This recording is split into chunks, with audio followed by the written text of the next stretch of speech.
Asset Finance from ABSA. Overcoming all finance from ABSA. Going the extra mile to get you financed. Go! The second loop of the Toyota Dealer 400 took in a lot of the forests, and here the production cars were down to be quicker. They were girding their loins. As for Cox, he was doing exactly what was needed to secure the championship, driving conservatively and getting the job done. But he did such a great job that he blasted past Berthold and Costain and chased away from them at a rate of knots.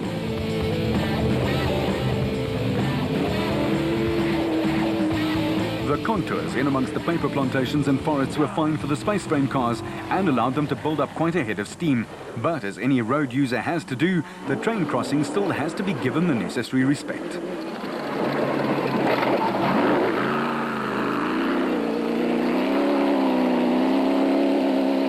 Voss and Pitchford, who happens to be the defending co-drivers champion, were turning the screws and streaking away from the rest of the bakkies, as the drivers call them.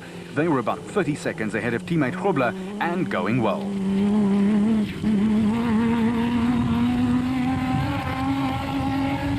He in turn was 4 odd minutes ahead of the third placed car and knew all he had to do was to keep it there to secure his 4th national championship.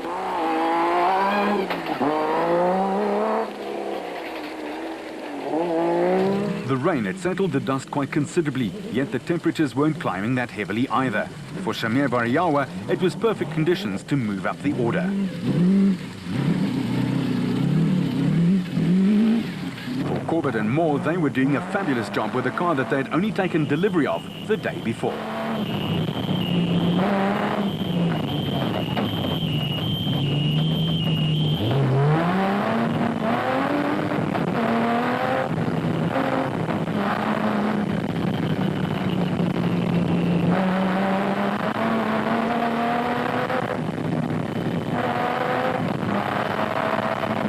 Clint Gibson and Michael Brown were steadily going about their business in the top 5 in Class A, but disaster awaited them.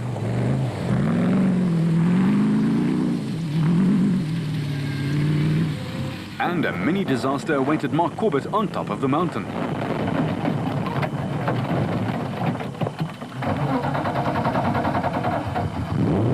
Oh well, it looked like it needed some trimming in any case.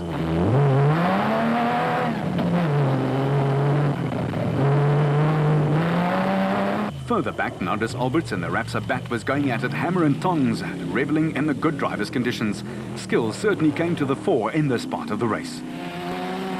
The Ford Ranger of Gurney and Steinbach was still taking all the abuse and wanting more, while Berthold and Houghton had been overtaken and were holding on for dear life.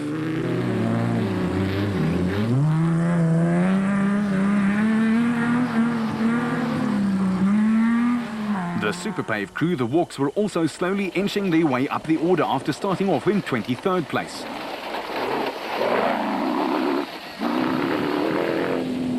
And some of those long sweeping turns were a lot of fun for the drivers and their passengers.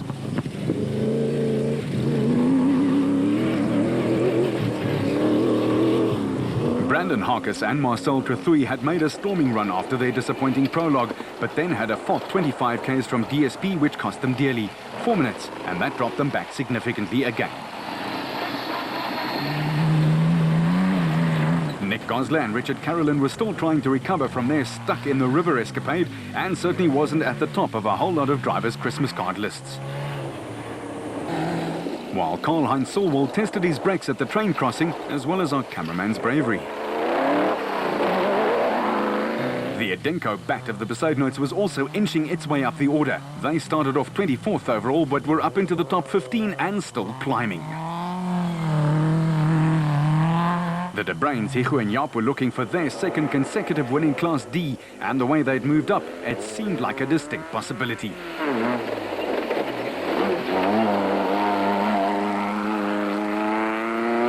They had a race-long scrap with a BB Auto Nissan pair of Arnold Duplessis and John Knox. At this stage, there was less than 40 seconds in it.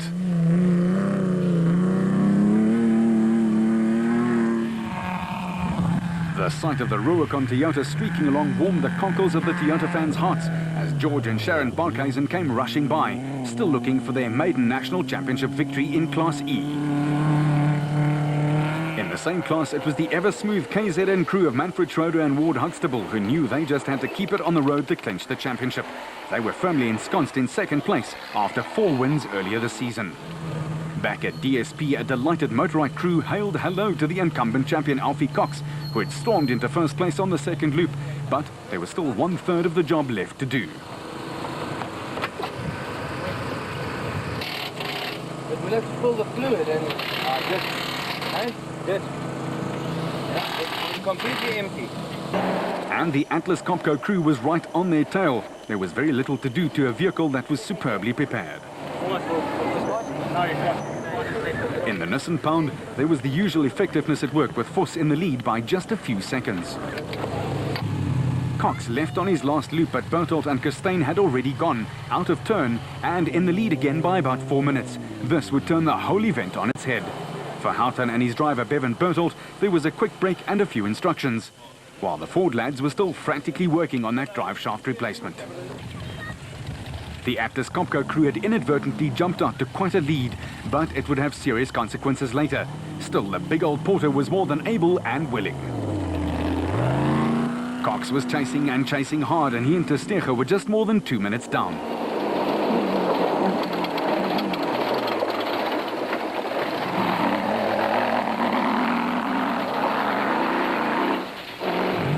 While Hutchison and Bergman were in turn just a few ticks behind the 25-time national champion Cox.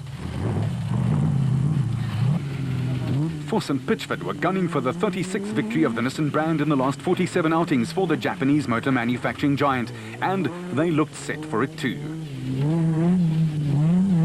As for Grobler, all he had to do to clinch the 06 championship wreath was to keep it on its wheels and get it to the line.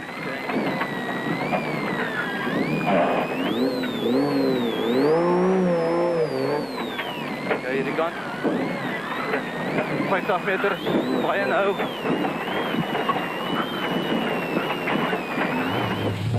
The Century Property Developments Nissan with Mark Corbett at the wheel was still going exceptionally well, and he clocked the fastest time for this, the final loop, stopping the clocks at 1 hour and 53 minutes. Vari Yawa had himself shot up the order, and having started in 14th after the prologue, was up into 7th and 4th in class. A great drive by a talented young man.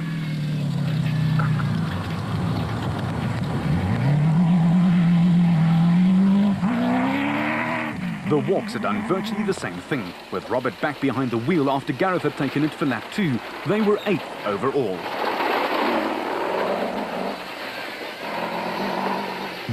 The Castrol Toyota featuring Bevan Bertolt and Robin Houghton had suffered a puncture, and then their starter motor gave up the ghost too. Still, they were up into 4th in the SP class.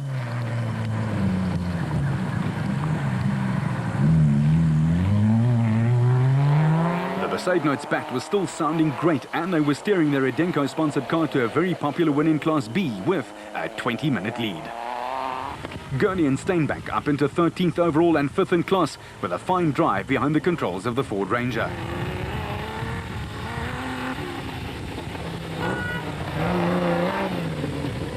But they couldn't relax for a second, as the De Bruins were threatening to overtake them, just about 20 seconds down and chasing as hard as they could.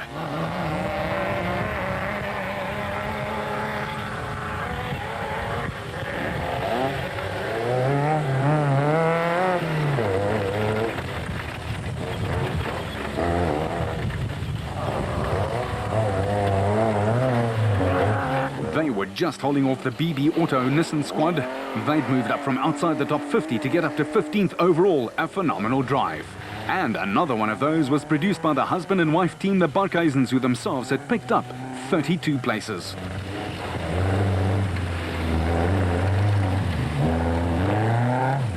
While Schroeder did just what he needed and expected to do to clinch the E-Championship, a second consecutive national crown for the quietly spoken driver.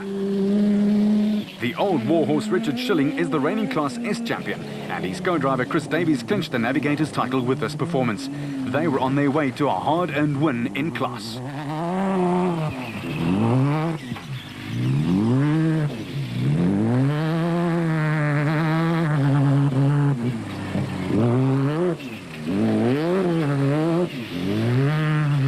And after all of that, they did get it going again. Further back, there were teams who were just too happy to make it back to the Leidenburg Rugby Club grounds, never mind a winning class. A case in point, Brian Martin and Oki Fourie, who had started off in 39th but were up into 23rd.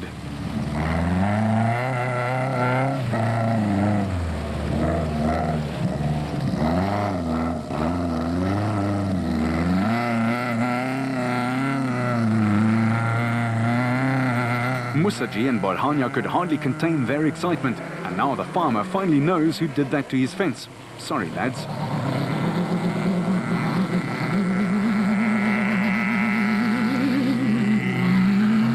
Corbett and Goosen were 20 minutes behind the lead in class, but were firmly settled into second place.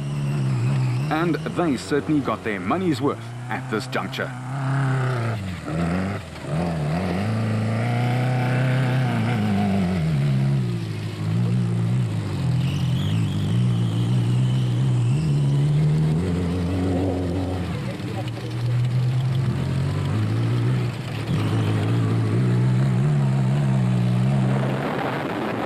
Woolwich and Schulthammer, it was a tale of woe.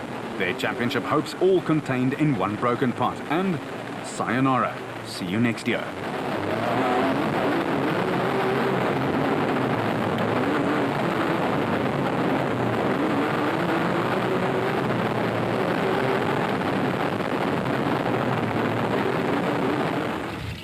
For multiple former Class B champion Gil Nel and Johan Smallberger in the Bosel Truggy, there was a third place in Class B after a solid performance. While Labuschagne and Gerber brought home their race Sonics Nissan in 4th place and 32nd overall.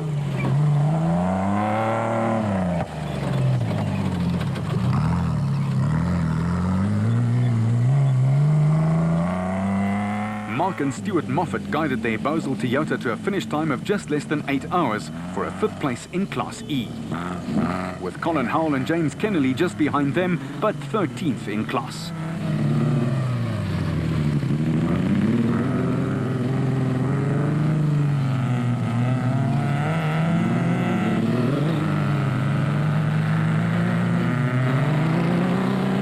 At the finish line, though, it was the Atlas Copco of Gary Berthold and Henry Costain who came home first. They stopped the clocks in 5 hours and 48 minutes, but controversy was around the corner. For the Motorrad crew, there was happiness galore, a championship for Alfie Cox and a 3rd place for Hutchison and Bergman.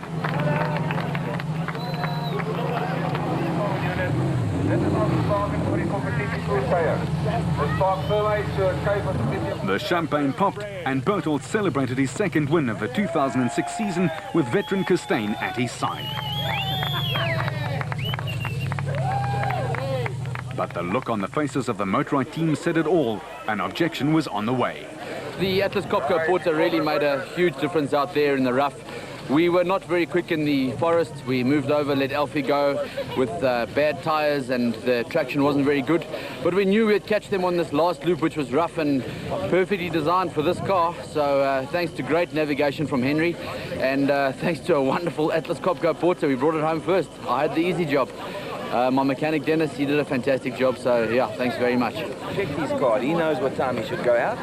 But did he go out before you? Yes. And then they've taken the 10 back off again. Cox's reaction confirmed it, but the 26th title eased the immediate pain of the confusion and objection. Yeah, look, it's been a fantastic. I've just had fun the whole day. I mean, obviously I'm looking for the championship, which we've actually clinched today. And I mean, to go into the last race, really have won the championship.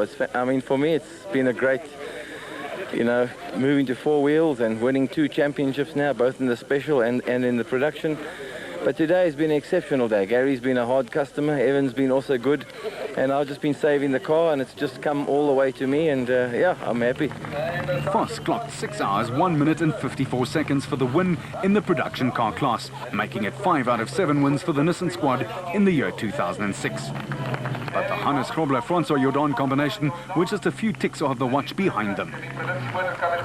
Grobler brought home the bacon and the championship in 2nd place.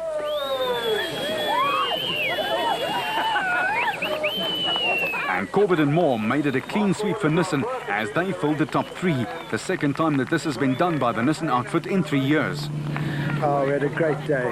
1, 2, 3. I mean, you can't ask for more than that. It was, it was a great result and one that we needed. It wasn't a lucky result. We worked hard for it, and we've all drove very well. We all navigated very well, and the cars were brilliant. Absolutely brilliant. Berthold and Houghton took 4th, just 5 minutes down, while the Besaidnots Denko bat astounded by taking 11th overall.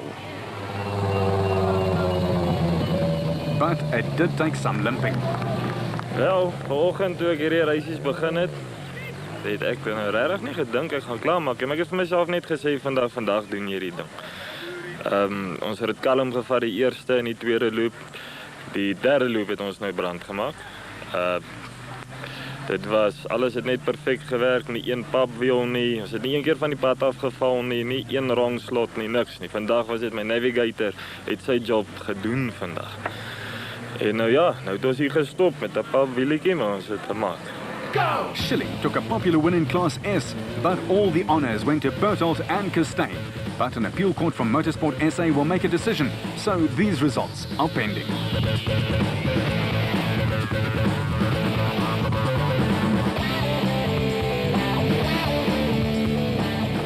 For the delighted De Brains, a sub-7-hour clocking meant a win in Class D. Ons het gister bad luck gehad. Ons het 'n papwiel gehad op die roundhouse. En vandag het alles vir ons mooi geloop. Ek kon nie glo ons is hier en ons is voor nie. Ons kon nie vir beter gevra het nie. Hopelijk is ons bad luck tot die eind en nou moet ons net vorentoe. Nou moet ons net die wenne vat. Dis al. The Barkhuizens were over the moon with their maiden win and could not stop smiling. Well, in my 3 years of off-road racing, that's the first win for us. And it's awesome, eh? It's an unbelievable feeling. And the car has been perfect, the navigator has been perfect today. Everything just worked out. I think that's what you need. You need a perfect day to be able to win an event like this. And it just happened today. Voss and Pitchford were the narrowest winning margin of the season, but Grobler did enough to take his 4th off-road title to go with ones from 86, 2003 and 4. Until the Ford Carnival City 400 on November the 17th and 18th, you keep it on the road, we'll